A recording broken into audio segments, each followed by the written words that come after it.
The test is in 4-part, Part 1, Part 2, Part 3, and Part 4. Now look at Part 1. Part 1. You will hear a podcast on Canberra's theme park. First, you have some time to look at questions 1 to 6.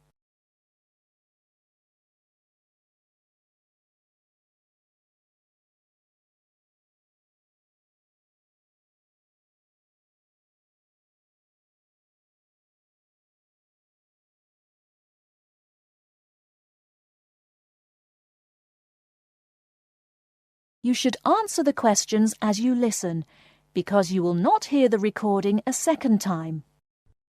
Listen carefully and answer questions 1 to 6. Welcome to Canberra's Park podcast. In the next few minutes, I'll tell you a little about the park and the amazing things we have to offer. We like to think that Canberra's offers more than other theme parks. Like them, we have a variety of exciting rides for people of all ages, but Canberra's also places strong emphasis on the educational experience for its visitors. Not boring facts, but lots of interactive exhibits. Although it's mainly an outdoor experience, we do have some indoor activities if the weather gets too dreadful. The park's got a lovely, well-established feel, set in 80 acres of beautiful countryside, about 3 miles south of the tourist resort of Dulchester. The park was set up in 1997 by the Canberra family, but then taken over by new owners in 2004, who have maintained the original vision of the Canberras. It has lots of old trees, hundreds of flower beds, and a gorgeous lake. Canberra's has over 45 different rides, exhibits, and arcades. All but one of these is free once you've paid your entrance fee. We charge a small fee for our newest ride to reduce the length of the queues. You don't pay anything for parking. A family ticket for a family of 4 works out at about £8 per person, which is amazing value. Full details of current prices are shown on our website, along with full details of rides, etc., and directions for getting to us. We also have a number of special offers. For example, if you live locally, why not join our Adventurers Club, which entitles you to 50% off ticket prices all year round, and a special lane for all rides and exhibits, which means you don't have to wait to get into any part of the park. See the Offers tab on the website. We've recently added a number of new exhibits to the park, and we're particularly proud of our Future Farm Zone, which houses over 20 different species of animals, from chipmunks to dairy cows. The emphasis is on getting near to the animals. All of them can be petted, and you can buy food for feeding the animals. Many of our younger visitors say that this is the high point of their visit. And speaking of food, don't let the animals have all the fun. We have a total of 7 different catering outlets on the site. We're open 10 to 5:30 all year round, and cold drinks and snacks can be bought at any time during opening hours. And hot food is available most of the day in the Hungry Horse Cafe from 11 until 5, just half an hour before closing time. Before you hear the rest of the conversation, you have some time to look at questions 7 to 10.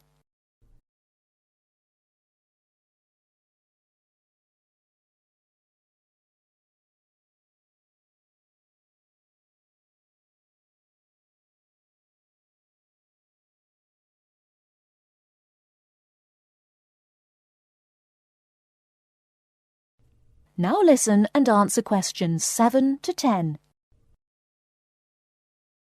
Now we want all our visitors to have an exciting time when they come to the park, but our first priority must be safety. Parents and guardians know their children's behaviour and capabilities, but here at the park we have set certain conditions for each of the rides to ensure that all visitors get the maximum enjoyment out of the experience and feel secure at all times. There are 4 major rides at the park. Our newest ride is the River Adventure, which is designed to reproduce the experience of whitewater rafting. No amount of protective clothing would make any difference, so only go on this ride if you're prepared to get wet. Children under 8 can go on this ride, but all under 16s must have an adult with them. Not all of our rides are designed for thrills and spills. Our Jungle Gym roller coaster is a gentler version of the classic Loop-the-Loop, specially created for whole family enjoyment, from the smallest children to elderly grandparents, suitable for all levels of disability and health conditions. Carriages have comfortable seating for up to 8 people with safety belts for each passenger, which must be worn at all times. Sit back and enjoy the scenery. One of the best established and most popular of Canberra's rides is the massive swoop slide. Whiz down the polished vertical slide 9 meters in height and scream to your heart's content. There are no age or height restrictions. Be careful though, you must have on long trousers so you won't get any speed burns. And then there's the famous Zip Go-Kart Stadium with 16 karts, 8 for single drivers and 8 for kids preferring to ride along with mum, dad or carer. Take part in high-speed races in our specially designed Formula 1 style karts, but no bumping other karts, please. All riders must be above 1.2 meters because they have to be able to reach the pedals, even in the shared karts. Full details of all safety features are available on our website at www.camberspark.com. So come and make a day of it at Canberra's theme park.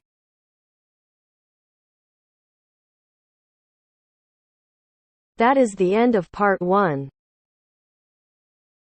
You now have half a minute to check your answers.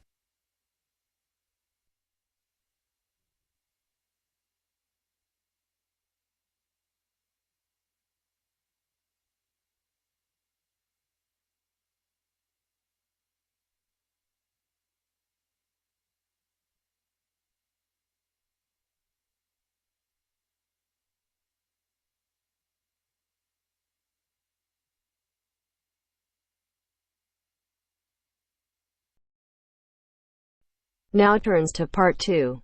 Part 2. You will hear part of an introductory talk to a health club. Listen carefully and answer questions 11 to 15.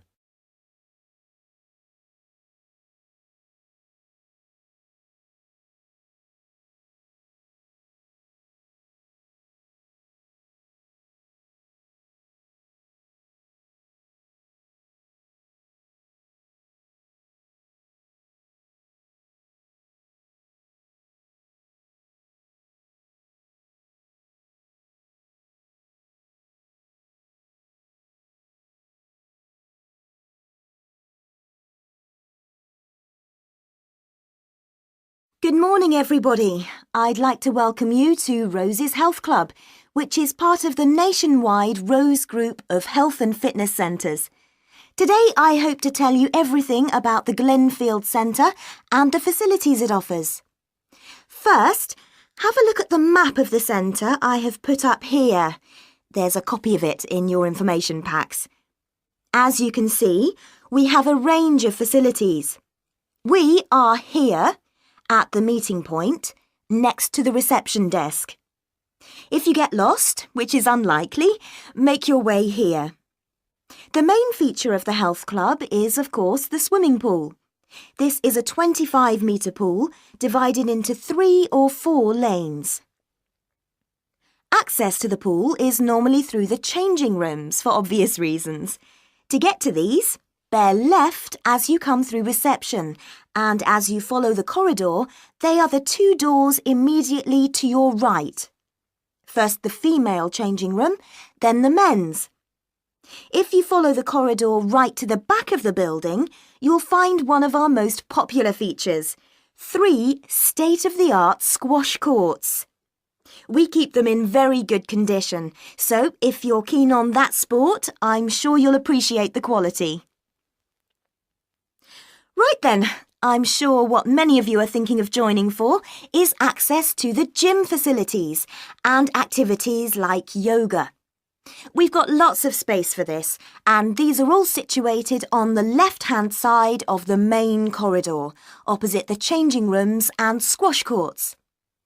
At the far end, you'll find the fixed and free weights room. There are lots of fixed weights machines, and you'll also find exercise bikes and rowing machines. Next to that, directly opposite the changing rooms, there's access to our sports hall. This is where yoga classes, martial arts, circuit training and other classes take place. We even have badminton and table tennis sometimes. OK, moving on from the sports, there are 2 other things to point out. One is a small door next to reception to the left as you come in. This takes you into the staff training room. This is important because you'll know where to find us in an emergency, and it doubles as a first aid room in those circumstances. Finally, last but not least, there is another corridor to the right as you come in, and that leads you to the cafe lounge on one side and the viewing area for the swimming pool on the other. Before you hear the rest of the talk, you have some time to look at questions 16 to 20.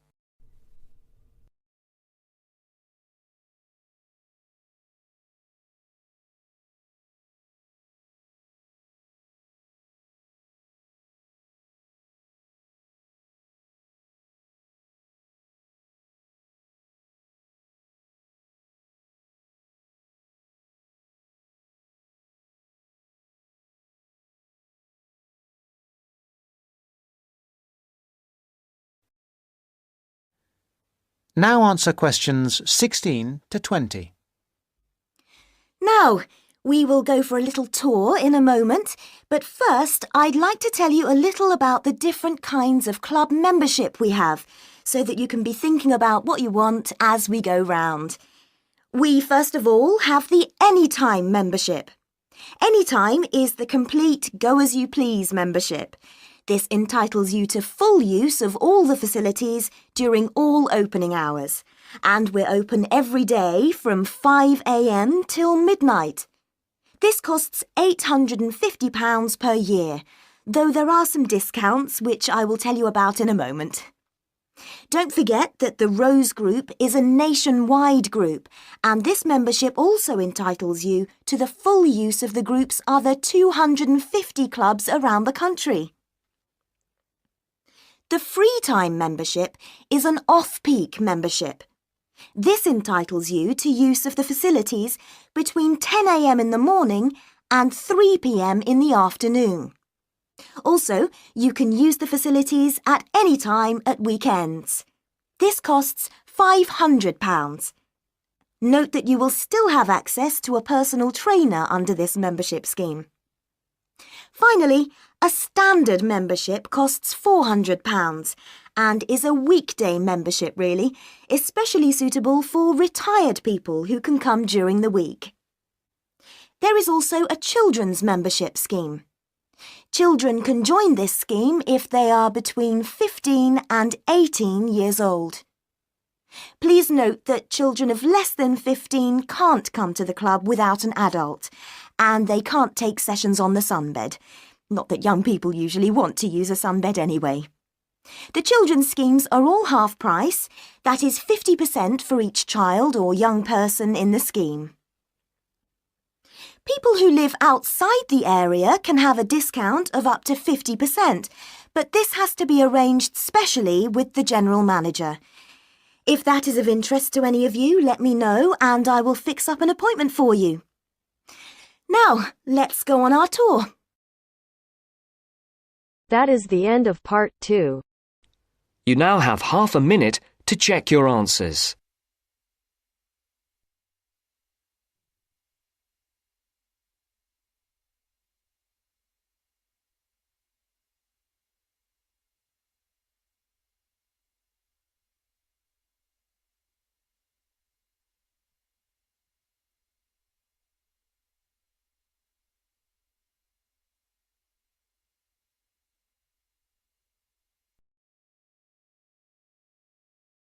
Now turns to part 3. Part 3. You are going to hear the rest of the talk about family history. First, you have some time to look at questions 21 to 25.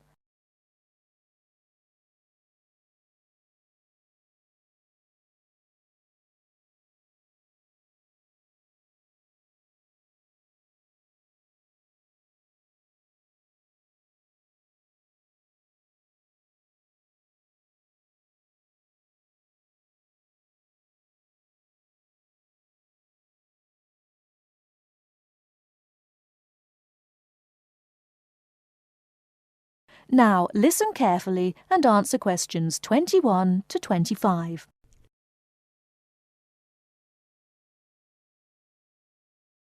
So, that's a few ideas about getting information, but what about methods of recording it?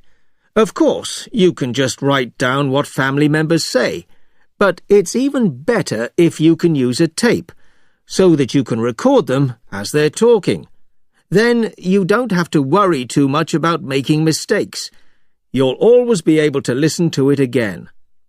But whatever method you do use to record information, remember that it's very important to make a note of exactly how you got it. So, if you are using tape, always start the recording by saying the date and the place, as well as the name of the person you're interviewing. So, apart from people's memories, where else can you find information? Well, there are all sorts of documents, and they can be extremely useful. People keep lots of kinds of documents in the home, like photos or letters or diaries or birth certificates. And some people keep things from newspapers, like obituaries. Obituaries are announcements of a person's death, and they usually contain a lot of detail about that individual, like address, occupation, date of death, as well as the names and ages of the widow or widower and the dead person's children. So, be creative. Look around your home or the home of your relatives for any items that might contain clues, such as these about your family history. Okay? Before you hear the rest of the talk, you have some time to look at questions 26 to 30.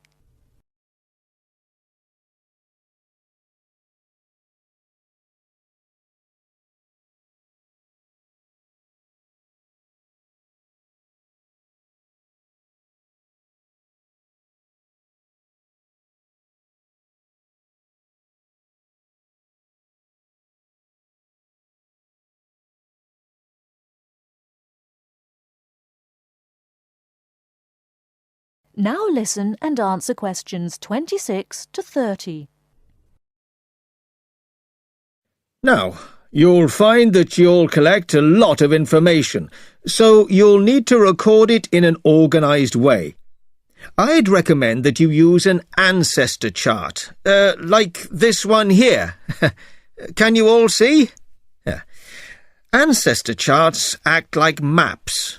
They link 4 or 5 generations in a family tree, so they're very convenient, and they don't cost anything. You can get as many as you like. You just download them free from the internet. Then you fill them out as you go along, and for each individual you record all the key information next to their full name. It's very convenient. Now, at this point, I'd just like to give you a couple of tips about filling in the ancestor sheet. First of all, I'd advise you to use pencil, at least until you have definite evidence for the information you're recording. Secondly, As well as recording official names, I mean given names, it's worth writing any nicknames down. You know, these are the short names that people call you when they know you very well. And you can show them by using quotation marks. That's ancestor charts then. They really do save a lot of work. Now, before I show you how to go about confirming the information you've collected...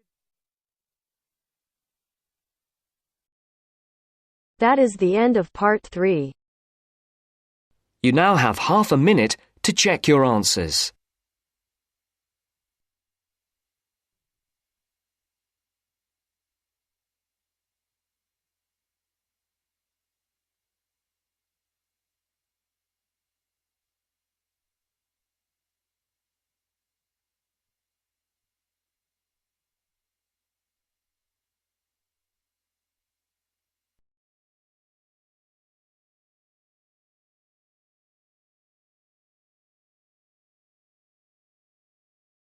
Now turns to part 4. Part 4. Today I'm going to talk about my end-of-year project. First, you have some time to look at questions 31 to 40.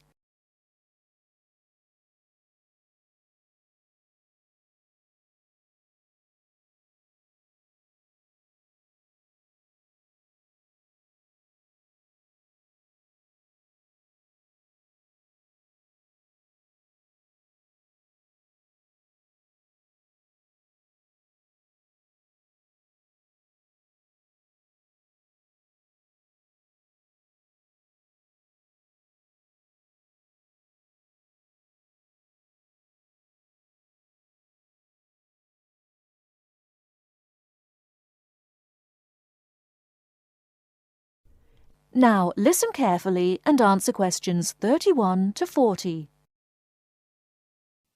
Good morning. Today I'm going to talk about my end-of-year project. I wanted to find out why men and women tend to perform at different levels in particular sports. Let me start by explaining why I chose this subject. Now, as some of you may know, I'm an enthusiastic long-distance runner myself, but I have never felt particularly worried about the fact that I usually finish several minutes behind my male counterparts. How it all started was when a first-year student approached me because he'd read an article about why women swimmers never compete successfully with men and wondered if I could look into the issue in regard to running. My tutor confirmed that a lot of interesting research had been done on this issue, and also I knew that whatever I found out was likely to be useful in training programs I run at a local girls' school. So, I started doing some preliminary reading, and what I found out was a mixture of the expected and the unexpected. It didn't come as all that much of a surprise to learn that male runners have more muscle and women more fat, and this accounts for most of the difference in sports performance between men and women. This is normally caused by differences in hormones. A male hormone, testosterone, builds muscle, whereas a female hormone, estrogen, causes fat to accumulate. Of course, this was something that we learnt about very early on in sports science. But then I began reading about the nature of muscle, and this is where I found something that did surprise me. Men and women have exactly the same type of muscle fibers, which means that they are capable of fuel burning at the same rate. I was also reading some very interesting research on differences between the average height of men and women. We all know, of course, that men are much taller on average than women, but what this means is that women actually work much harder because they have to take a lot more strides to cover the same distance. I hadn't understood that before I read this research. So, I set up my own small-scale research project to investigate some of these points and a few others. I asked for men and women volunteers from the University Running Club, and I timed their speed in a race. Then I worked out proportions by dividing a person's running time by their height.